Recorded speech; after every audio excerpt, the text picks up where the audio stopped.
I know So what you're getting for Mother's Day. what did well, do you I really? do. I do. I was Okay. consulted on the purchase. Oh, that's okay. Exactly. That's very nice. That's Yes. good to I know. was reached out to and Uh-huh. consulted on a certain kind of purchase and where to locate it, and so I had a say in this. So you're Okay. welcome. Well, thank you, I think. I don't know what were they new kicks, new shoes to match the shirts, matching shirt and shoes? I'm not ruining the surprise. I'm just saying that it will be fantastic. You are going to love it. So, David, I was telling you before the show, this week was very interesting for me because we had talked about last week I had done the podcast Under the Dome, and Yes. I was pretty free with my I thoughts. believe salty was the A term you little used. salty, a little passionate, a little someone said red meat and then when I was in Raleigh this week, I kept getting stopped every so often and said I had 2 responses. Great job on the podcast. I was really glad you went after it. And the other responses were, Beck, I didn't know that you were that red meat. Who are you? You can imagine that my Democratic friends were the ones who were surprised at my um, words on that podcast, but I do stand by them. But I feel like I'm at this point now. Maybe I'm just older. I mean, I'm 48. I'll be 49 this year. I mean, you are technically every day you are older. I am So, older, yeah. And so, you know how like you always see like little old ladies who just speak their mind, oh yes. like a Virginia Fox. Did you see the latest thing where I did not see, but I am ceased being surprised by anything Virginia Fox does. She is a machine, and she does not care. so go check it out. I think Larry Sheehan and he's under Lawrence Sheehan on Twitter had posted it, but so there's a reporter that gets ready, is walking up, or some maybe a protester. I can't remember who it was. Is walking up to Virginia Fox as she's getting on the member elevator, and she just looks at her. She goes, "Not today. I'm busy." What you would think reporters would learn not to get anywhere near Virginia at the elevator, because that seems to be where always it happens. Like like I think last time it was you're blocking the elevator, Yes. So do not reporters learn, do not mess with Virginia Fox when she's Or getting on the or elevator. continue to because it's great fodder for Well, Twitter. that's true. Just That's continue true. to. So maybe I'm starting to embrace a little bit of my Virginia Foxisms Well, you and know just what? coming out and just saying it. Well, you know what? I think it is good. A little red meat every now and then, just to keep everybody honest is a good thing. You can't always be very you can't always be just middle of the road and really nice Yeah. about the things you say. And, well, I'm not going to get too into that or anything like Yeah. that. Sometimes you just got to go for the jugular. Yeah, well, the jugular I thought was pretty strong. America first, and these Palestinian kids who are supporting folks in Palestine and taking down the American flag, and there's just some core basic principles of killing cops. I mean, Yeah. that's just kind of core basic principles for me. So I don't really necessarily see it as red meat. I guess maybe I just don't talk about it a lot, and so it's kind of surprised some of the folks. Um, on in my life up in Raleigh, but I stand by everything I said. But I also was like, oh, I really said that. And, and people up there were definitely gave me both sides of their opinion on how they thought I Well, did. I don't think you have anything to be ashamed of. I think the I certainly know the majority of your constituents agree 100% with everything that you said, and that's what's important at the end of the Yeah. day, that your constituents My agree with you. constituents, I'm going to embrace my inner Virginia Fox, Congresswoman Fox, and Well, just she's been say it. highly successful that way, Yes, so she it's a good has. role model to She follow.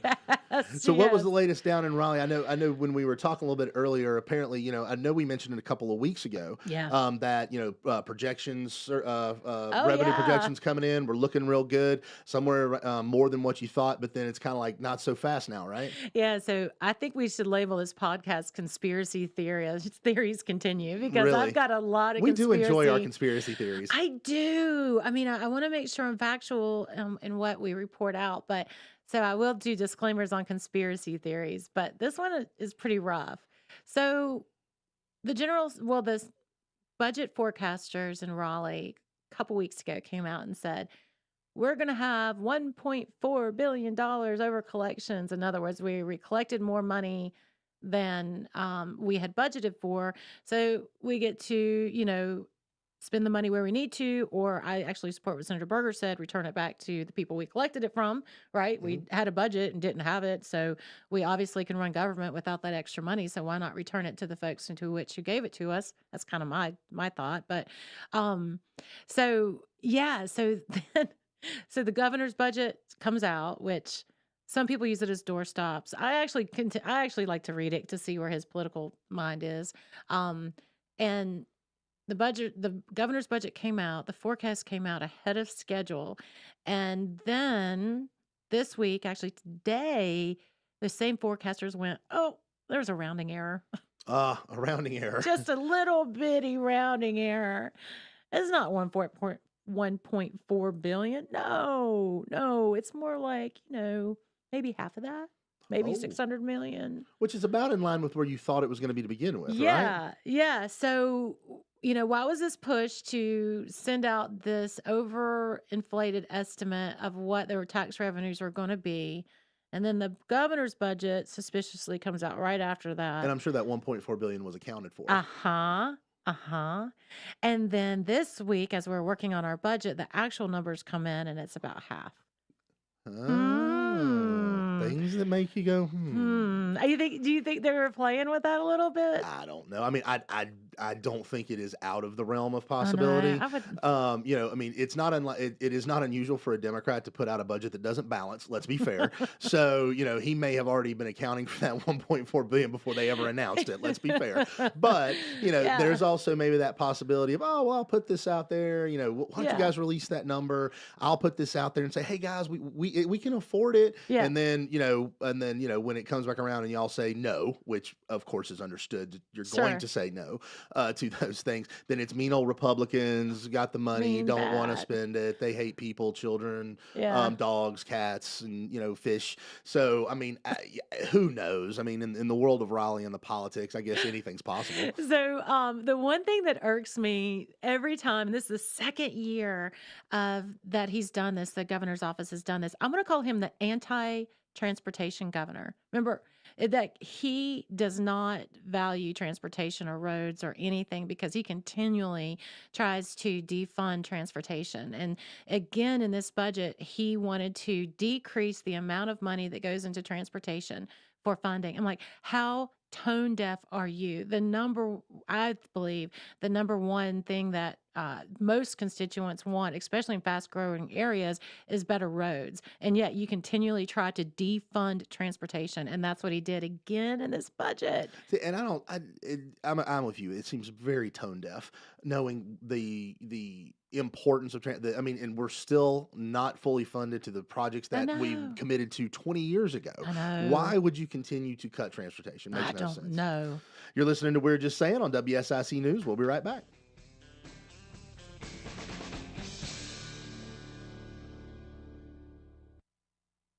We'll return with more of NC Senator Vicky Sawyer, and We're Just Saying after this short break on 105.9, 100.7 WSIC. Well, sunny and a bit breezy today for our Friday. Temperatures will still warm up to near 80, but our cold front crossing the area and dropping our humidity by tonight. Most of us will stay dry, but there is the low chance of a pop-up shower or thunderstorm this afternoon and early evening. Our temperatures will drop. It'll be chilly compared to the last couple of days, dropping into the low 50s overnight for our Saturday. Less humid and cooler. We've got sunshine in mid-70s for highs. That's your forecast from the WSIC Weather Center. I'm meteorologist Chase Myers. The WSIC app is available now wherever you get your apps, featuring local deals from great local businesses like ISI Denver. Here is your WSIC community calendar. Thursday is the second week for Langtree Live. This free concert series begins at 6:30 p.m. with music from the highway beginning at 7. Grab your chairs and we will see you at Langtree in Mooresville on Thursday. Friday night, Birkdale Village in Huntersville welcomes the Dukes and Smith Band. Their energetic performance of pop, rock, country, R&B, and beach music begins at 6 p.m. The Dukes and Smith Band, Friday at Live Under the Oaks in Birkdale. Friday in Old Town Cornelius, the second Friday Street Festival is happening at the Oak Street Mill. Live music powered by Waves Entertainment, food trucks, craft breweries, local artisans, and kids activities will be ready to go at 5 p.m. Gather your family and friends at the second Friday Street Festival in Old Town Cornelius. The Kane Center for the Arts welcomes Dust Bowl Revival this Friday. Doors open at 7 p.m. and their American Roots music where funk, folk, and soul meet begins at 8. Then on Saturday, Buckets and Boards brings their hilarious and high-energy comedy percussion show to the Kane Center for a 6 p.m. show. Dust Bowl Revival on Friday, Buckets and Boards on Saturday. For more information on these shows and many other programs, visit canearts.org. That's C-A-I-N arts.org. There is fun for everyone on Saturday at Mooresville's Race City Festival. There will be food trucks, an international food court, live music, dance performances, over 100 arts and crafts vendors, chainsaw art, kids activities, bounce houses, children's train, and more. We'll see you on Main Street and Broad Street this Saturday in Mooresville for the Race City Festival. And a happy Mother's Day on Sunday from everyone here at WSIC. To keep up with all the events happening around the community and much more, including amazing local deals, download the WSIC News app today. Call now to speak with NC Senator Vicky Sawyer at 844-STUDIO-4. It's We're Just Saying on 105.9, 100.7 WSIC.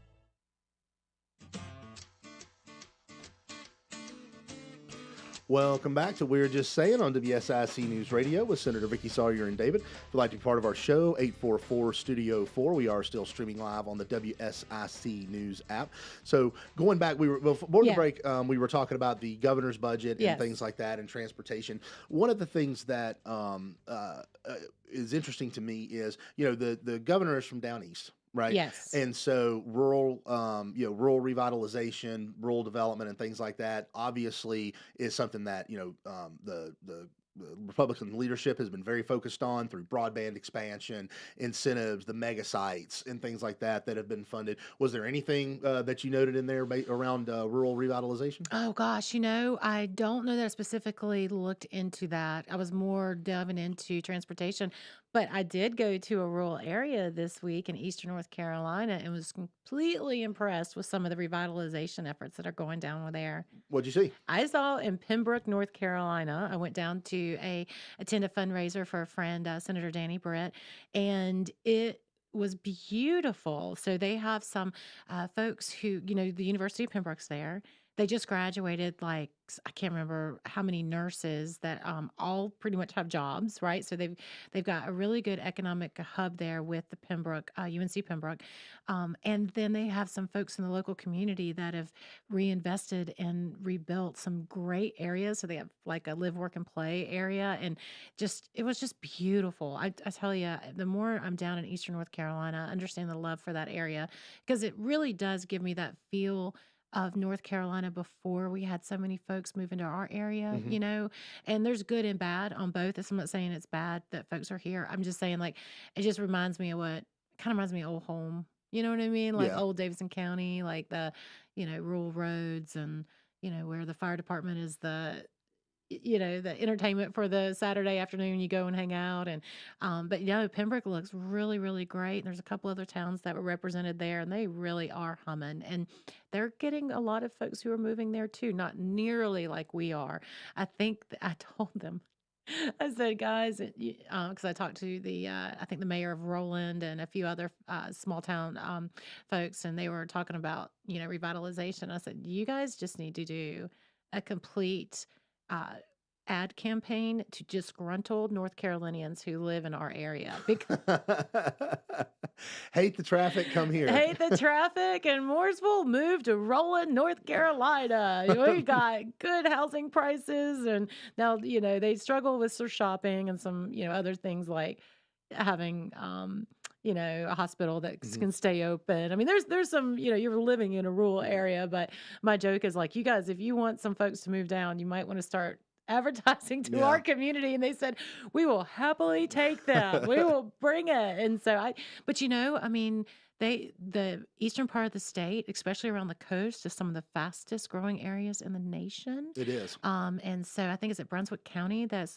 on the top, and Charlotte and this area, we've had a lot of folks. I think in 2020 3 or 2, it was like over 100 people a day who move into our area, but they're really growing down there fast. But it's just a cool scene. I think I really love Eastern North Carolina. Well, and I think the challenge, and you brought up the challenge, right? It's the shopping, it's the restaurant, everything like that. And Hmm. so, and obviously, you have to have people to have those things, right? Right. People come first in any situation. And we were actually having a conversation about this a couple of weeks ago when I was down in Raleigh with some folks, and we were talking about, I've been looking, obviously, nature of my job is, looking for development opportunities and things like that. Eastern North Carolina obviously is tons of land, Sure. very inexpensive land to be, and they want people. They need people to They come down there.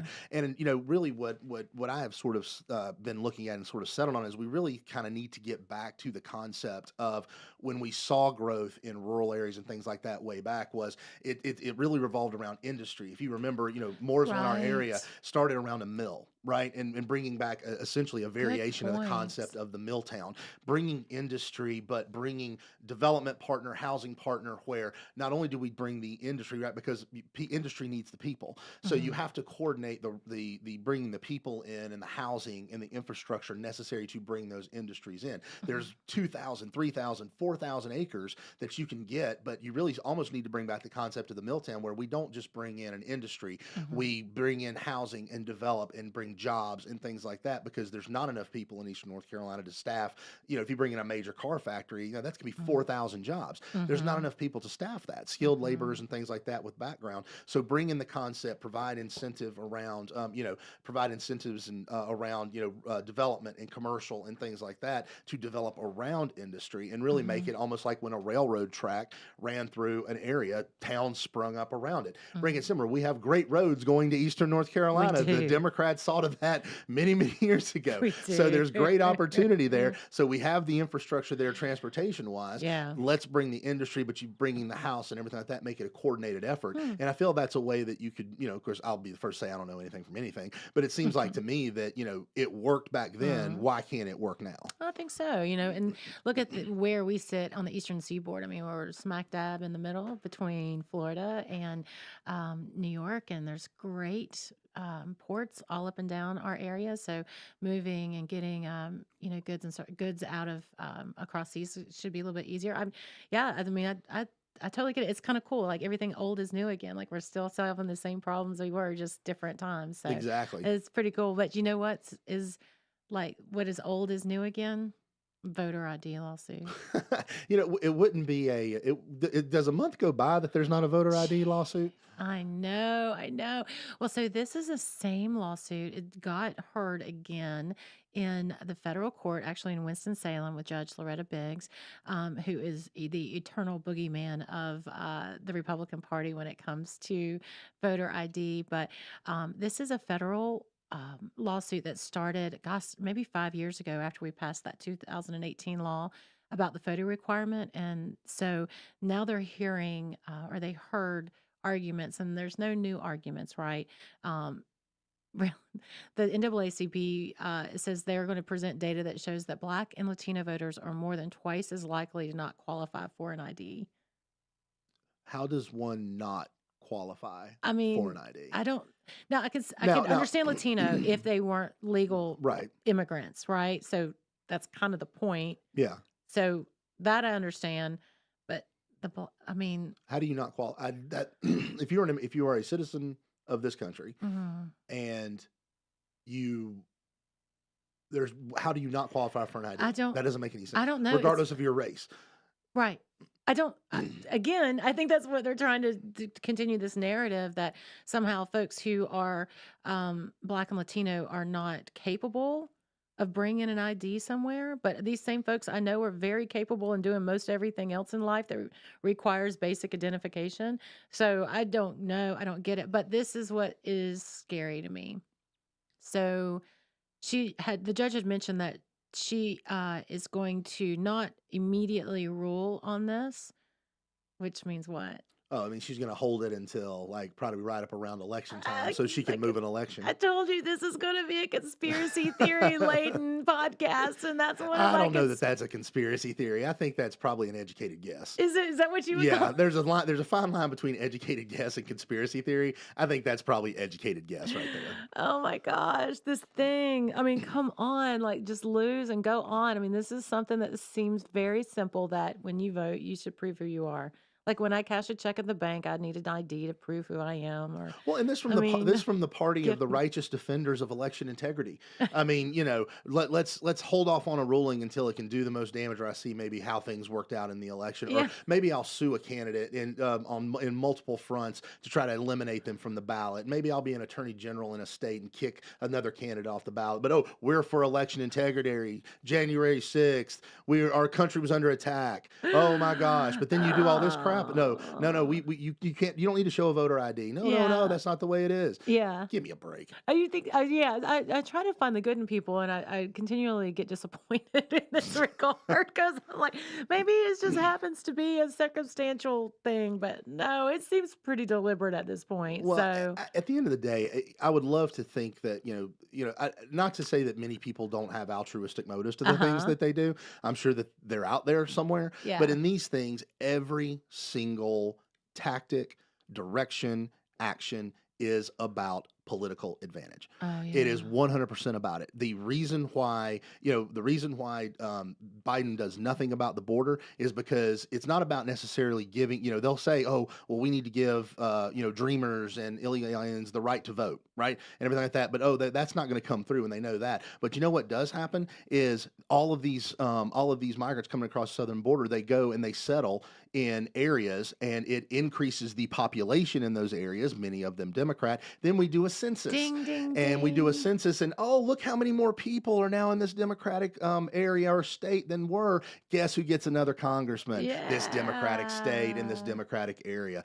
That is what it is ultimately about. So I don't care what you say about, seeking refuge and asylum and things like that. At the end of the day, you're not shutting the border. You're not ruling. You're suing Republicans all over the place and trying to keep candidates off the ballot because it is for your political advantage and power. Simple as that. No other reason. Sorry. Amen.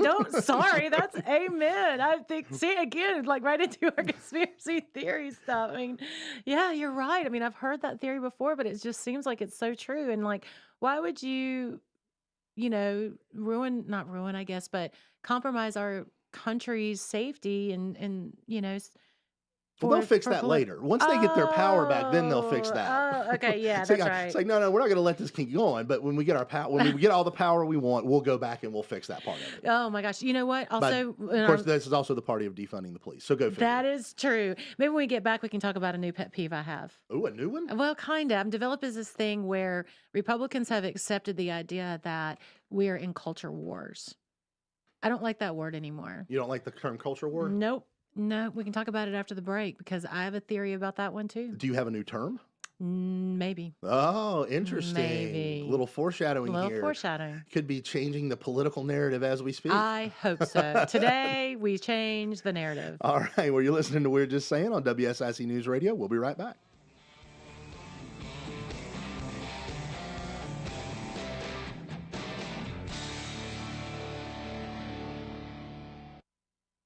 Stay with us. We'll have more of We're Just Saying with NC Senator Vicky Sawyer after this short break on 105.9, 100.7 WSIC. Well, sunny and a bit breezy today for our Friday. Temperatures will still warm up to near 80, but our cold front crossing the area and dropping our humidity by tonight. Most of us will stay dry, but there is the low chance of a pop-up shower or thunderstorm this afternoon and early evening. Our temperatures will drop. It'll be chilly compared to the last couple of days, dropping into the low 50s overnight for our Saturday. Less humid and cooler. We've got sunshine in mid-70s for highs. That's your forecast from the WSIC Weather Center. I'm meteorologist Chase Myers. Here's a WSIC Business Minute with local entrepreneur Joe Vagnone. To improve your confidence in negotiations, plan ahead. Work on addressing your underlying tendencies rather than simply trying to change the surface behavior. 3 methods for improving your confidence in negotiation. Negotiate role-playing in advance. There's not a better way to build confidence and prep. Broaden your perspective. Try to see beyond your current negotiations and look through the views of others. Audit your blind spot. Seek at least some feedback about your negotiating behavior. I have a friend, Rick Ruby, founder of the Core Training, one of the top mortgage training programs in the country.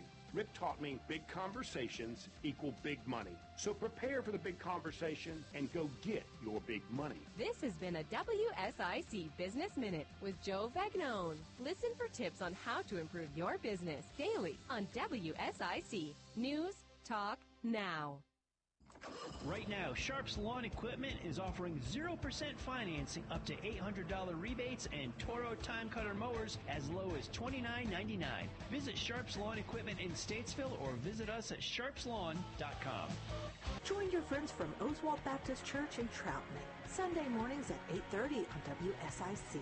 Be informed and inspired with teachings from the Word of God by Pastor Wesley Morris. Sunday mornings at 8:30 on WSIC. Whatever the story, we have to end our dependence on China. have your say. This debt crisis is going to set our economy back big time. This is WSIC News Talk Now. This is a Bloomberg Money Minute. U.S. consumer sentiment is down again, declining in early May to a six-month low as short-term inflation expectations and concerns about the job market pick up. That's according to the preliminary reading from the University of Michigan. The decline in sentiment was broad across age, income, and education groups and also reflected growing concerns about high interest rates. The figure was weaker than all forecasts in a Bloomberg survey of economists. Microsoft will open an online mobile game store this summer. The software giant says the browser-based store will debut in July. It will initially sell Microsoft's own games, but the plan is to eventually open the store to other publishers. The store will be an alternative to the Apple and Google app stores. And sources tell Bloomberg News that Sony plans to sell the historic Paramount Pictures lot in Los Angeles if it succeeds in buying the studio's parent company. Sony is said to be the most interested in Paramount's intellectual property, which includes movies like Top Gun: Maverick. The prospect of the iconic movie lot being sold has alarmed some Hollywood historians. Erica Herskowitz, Bloomberg Radio. The button pushing stops here. WSIC. Local starts here. Now back to We're Just Saying with North Carolina Senator Vicky Sawyer on 105.9, 100.7 WSIC.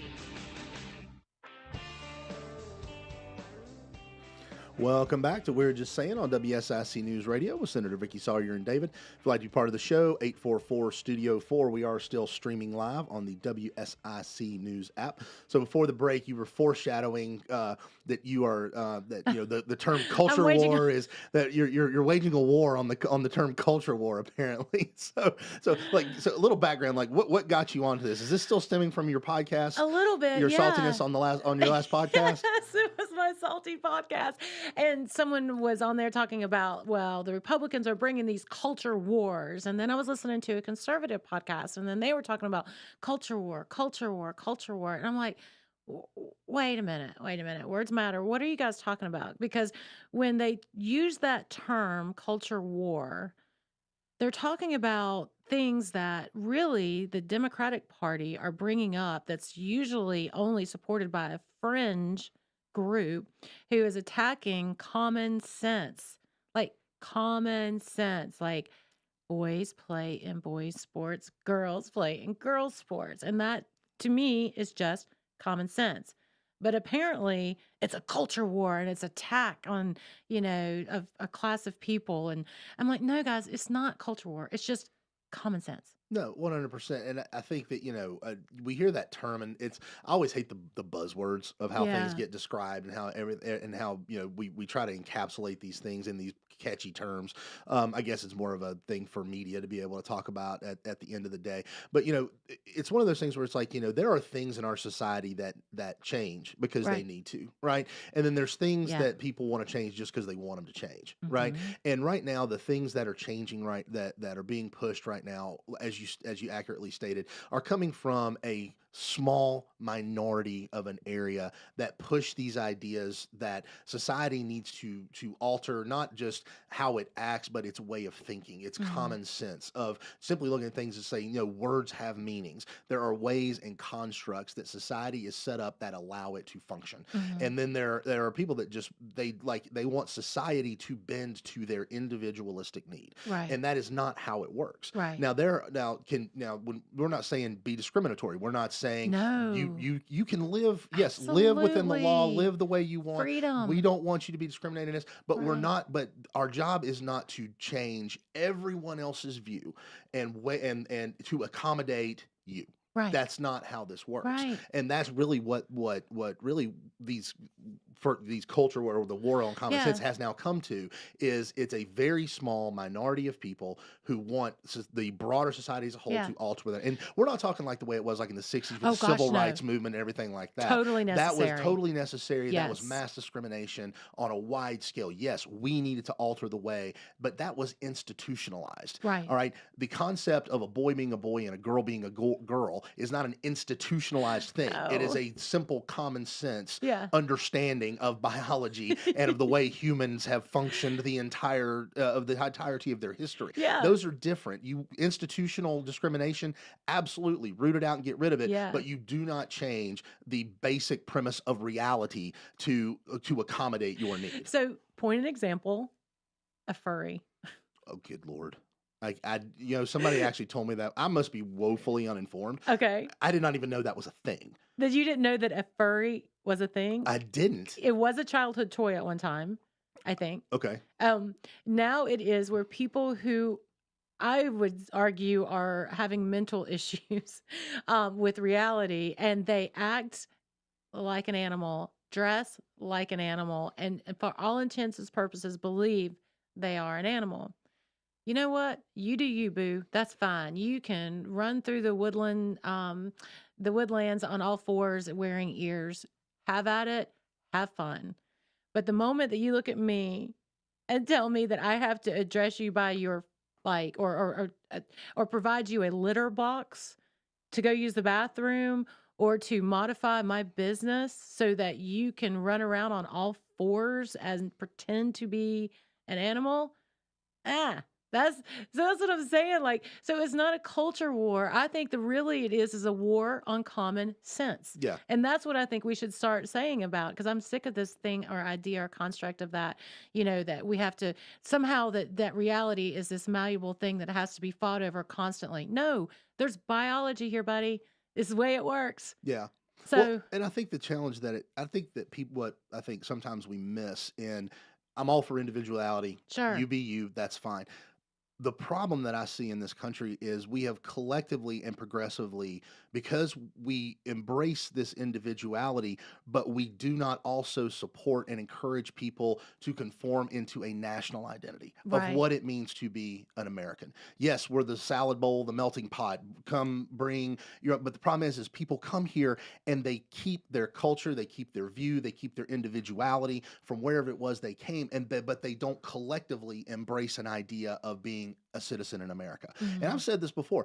If World War II came about today, I don't know that we win. I don't know that we could. I don't know that this Rabbit country hole. could coalesce around the way that it needed to, the way it did back during that time. Because back then we still had people who were individuals, but everybody coalesced around the idea of being America. We have Americans right now taking down American flags on college campuses and putting up Palestinian flags. We have people in this country right now who call themselves America who literally hate this country. And that number is not shrinking. It is growing day by day by day. And I think part of it is because we have pushed this idea so much of this individuality that doesn't need to come around to at least a sense of community and support for a community, a country. And I think it's bad for this country. I think we are on a bad road. And how do you turn back from it? I don't know. But I think what we have to do is, what you did on your podcast when you got all salty, when we continue to push forward common sense rules and laws that you never thought you would need before Right. to protect women in sports, to protect women in bathrooms and things like that. We have have to continue to push back against that idea to try, hopefully slow it down, maybe hopefully Right. eliminate it, but we have to continue to push back on it. You know, the very people who are saying hateful things about our country would probably be the ones who will run and hide behind those patriotic folks who stand up for our country if should we ever be attacked on our soil ever again, like 9/11. Like, Yeah. you know, you see just collectively that folks who are, you know, listen to country music, who tend to be Republican, who are very, very patriotic. You know, when I'm out knocking doors during campaign, I know that there's just a thing that if you walk up to a house that has an American flag, they're almost always guaranteed to be a Republican. Mhm. It's almost like a welcome sign, you know, because they're like, okay, these people are going to, you know, agree with me, Yeah. or if they get to talk to them and stuff. But Or it's they're going to be really pissed you got on their property. fair. Fair. That is true. That's something else that I probably would like to outlaw that we can't. What, door Along knocking? with electioneering. Mm-hmm. Door knocking? Mm-hmm. Ain't nothing wrong with door knocking. Come on. David, when a Jehovah's Witness comes up to you on a Saturday in your humble abode, do you answer the door? Yes. You do? Yeah. What do you say? Thank you for stopping by, but I'm not interested. Okay. Well, I mean, you're interested in Jesus. I mean, you love the Well, Jesus. yeah, but Yeah. you know, it's like, you know, I don't want them to have to waste their time, and you know, I'd say thank you for coming, but you know, Yeah. I'm not interested, or you know, I tell them I'm busy, which you know usually can be the case. Yeah. But see, I don't mind that so much. You don't? I don't. I really don't. You know, I feel like that. You know, now if they don't leave, I have a problem with that. But it's like if you are going and knocking on, I mean, but I think you know we as a society as a whole, I think have gotten very much away. Like I don't like talking on the phone very much. I prefer a text. I know. So like like people coming like to the house and things like that. You know, I mean, I remember back when I was a kid, you know, my grandparents, people just randomly dropped by. Yeah. They didn't call ahead. That's true. They just took the chance that you might be there. Yeah. And you know, people knock on your door with various flyers and things like that. You know, I don't necessarily have a problem with that. You don't? Nah. I don't answer the door. Oh, that's fair. Even I knock on doors to ask and beg for votes, but I don't. I don't answer the door. I don't want to. I And don't. that's okay. Yeah, I don't know. It's kind of like just my invasion of my privacy or something. But I guess we all have different folks and Well, I mean, individuals. I mean, you and can always stick the sign up. You know, no trespassing. Don't walk on my property. don't tread on me. Don't tread on me. I mean, you can always do all those things. That is true. If I do see a "Don't tread on me" flag hanging in their yard, I do not walk up. Don't tread. No. Definitely I don't tread tread. lightly across to the other house. No, but just going back to this whole idea of Oh, culture speaking war. of election, though, Yeah. May 14th is the Oh, runoff. Yeah, that's right. We do have a runoff. So People probably have. I bet most people have no idea that there is an election next week. in Iredell County, there's approximately 90,000 eligible voters to vote in the May 14th primary. Remember Runoff. Excuse me, primary runoff. Yeah. So again, this is a runoff for lieutenant governor between Hal Weatherman and Jim O'Neill. And then secondarily, we have a runoff for auditor between Jack Clark and Dave Bullock. And in Iredell County, of 90,000 eligible voters, 400 people voted so far. So far in early voting. Yeah. Have you voted? I have not. No. Uh-huh. But I do plan to vote. Yeah. I need to set a reminder. Set a reminder for Tuesday. Tuesday. Vote on Tuesday. Tuesday. Yeah. There's, you know, I get it. It really would be nice if there was a better way to do that, just because you're going to have every polling place open. I know, and it's expensive. Few, if anybody, is going to show up to vote. And turnout may be less than a municipal election, and turnout in municipal elections are bad. I mean, really not good. But folks, do exercise your civic duty. It is important to get out there in the primaries, but you do have an election on May 14th. And this is when your vote actually matters. Exactly. It always matters. Oh, it always matters, but like this is when like the tide can turn on 10 people. Yeah, I know. So if you're really passionate about one of the candidates, get out there and vote. That's right. That is right. You're listening to We're Just Saying on WSIC News Radio. We'll be right back.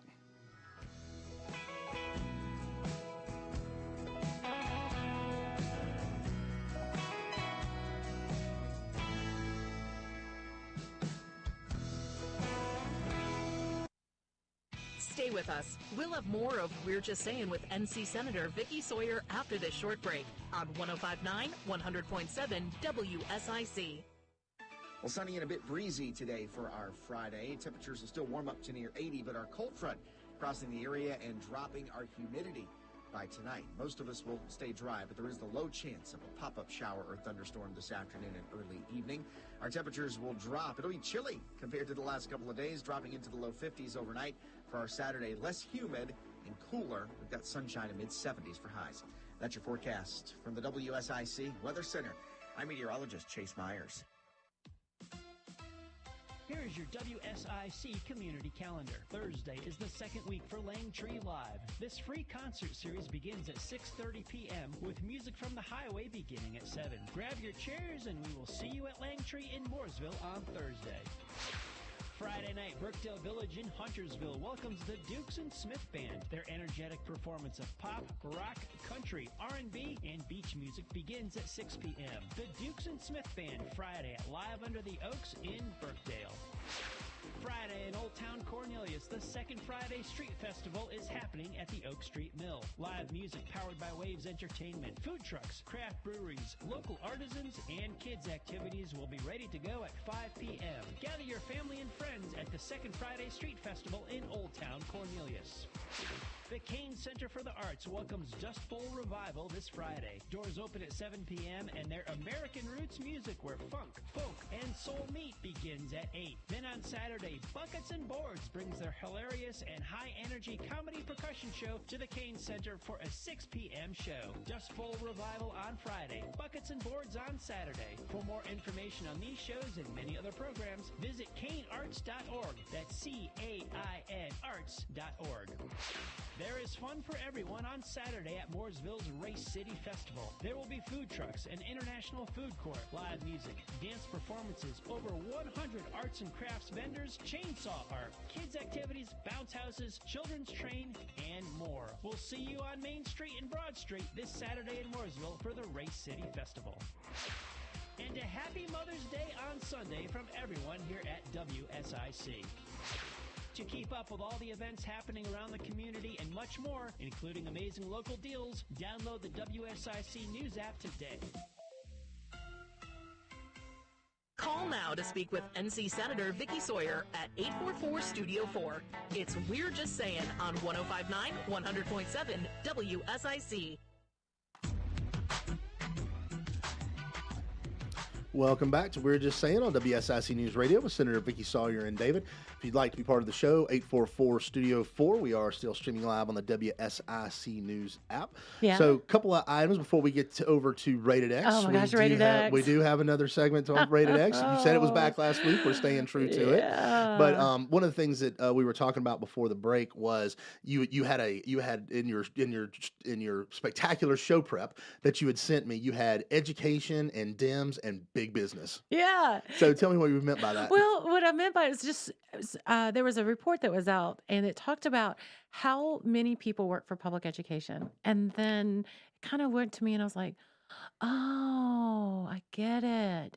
But why Democrats are so like vehemently just like, on this public ed. And it's not necessarily always about the children. No, Because it's I could not. argue, I will argue that Republicans are just as passionate about education for all children about different choices and delivery methods. But Democrats are just so like, it's got to be public ed. You got to have your kids going to public ed. And Republicans are like, public ed's great, but it's not great for everybody. So let's let parents have a choice to go wherever. So that's always like this big confluence between the two. And then I saw this article about the amount of people who work for public ed. And then I went, aha. I think A light bulb went off? Maybe. Okay. So in North Carolina, the annual state funding for public ed is $11.6 billion in 23-24. Federal funding, COVID-19 relief, there's another extra billion. Local appropriations is another $3.58 billion. Okay, numbers, that's a number salad. But anyways, in 2023, $16.2 billion went to public education. In North Carolina. In North Carolina. Part of that is that 188,000 full-time personnel with 1.5 million students. Really? Yeah, that's quite the voting block, isn't it? That is quite the voting block. So in 54 of our 100 counties in North Carolina, the school district is actually the largest employer. Really? Yeah. I did not realize that. Yeah. Yeah. And so, and let's see, in 52 of our 100 counties, the school districts employ over 1,000 workers. Wow. That's a lot of people. That is a lot of A lot people. of people. Okay, so bringing that kind of home, they in Charlotte, the school district employs more workers than all of Bank of America. In Wake County, more workers than SAS, which is that Oh, yeah. huge company that does technology. And then in Cabarrus, our neighboring county over here, the school system employs more workers than Amazon, FedEx, or Corning. Wow.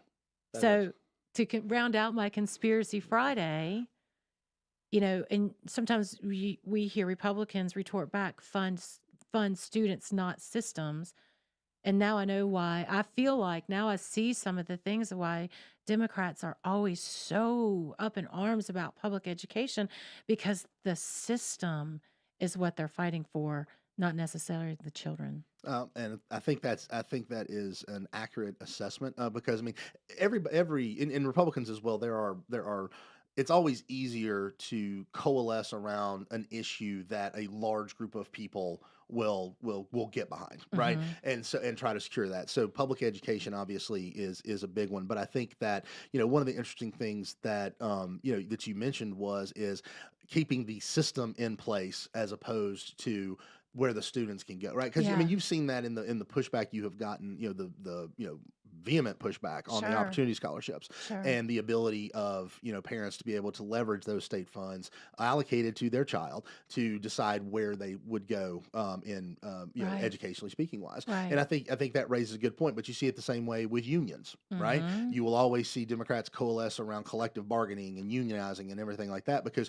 you have a large swath of people who are in a group, right, in a block, Mhm. and you go to the issues of that, and then you can, instead of going one on one about individual personal issues, Yeah. you bring them together around a big block issue Yeah. and look to secure the vote. Isn't that interesting, just philosophically, between Democrats and Republicans? And maybe the reason why Republicans have a hard time coalescing around any issue is that we fundamentally believe in freedom. Yeah. And it seems like Democrats are fundamentally believe in collective thought in all kinds of things, yet all while saying they believe in individual freedoms. Yeah. It's very interesting to me how we just are just wired differently. Not saying one's terrible and one's good. Obviously, I've chosen a side. I'm not saying you're bad, but if you choose to be a Democrat, there's Well, just a different thought. there is a collectivist mentality there, right? Right. I mean, it's not. I mean, you have seen it all throughout the history of the political parties, right? Mhm. Democrats were far more likely to be sympathetic to communist Russia than Republicans Oh, were. yeah. That's Democrats, right. Hillary Clinton, it takes a village. Right? Right. It's a community that raises a kid, not just a parent. Right. There's a reason why you have the democratic socialists, right? And socialism Mhm. appeals and universal health care, universal minimum wage, all those things. There is a collectivist mentality that just exists in the Democratic Party, because I think it stems from a fundamental belief that, government is better able to dictate how you Right. cannot be trusted to live the way you feel best. Mhm. We need to dictate to you Yeah. how you should live. We're going to mommy you through Mhm. this. We are going to, because you can't be trusted on your own. Mhm. So we have to let the government come in, because you know what? We're smarter than you. That is so and, true. and you just don't know what you want. Right. And so we're going to help you through that, because we're the Harvard and the Ivy League educated individuals, and we're part of the group that really is trust us with power, because Right. we'll take care of you. That is the underlying mentality, and there really is no debating it or disputing it. You simply look at the policies that they put forward, and that is the inevitable conclusion that you come to. Yeah. Republicans are more like, hey, you do you, boo. That's Yeah. fine. We're gonna what we want to make sure our laws do is you just don't have the ability to infringe on someone else's liberty. Right. That's what we believe laws are for. Mhm. And we do believe in a society. We do believe that we need to have constructs in our society, but all of them are to be designed so that a person cannot infringe on the personal liberty of another. Right.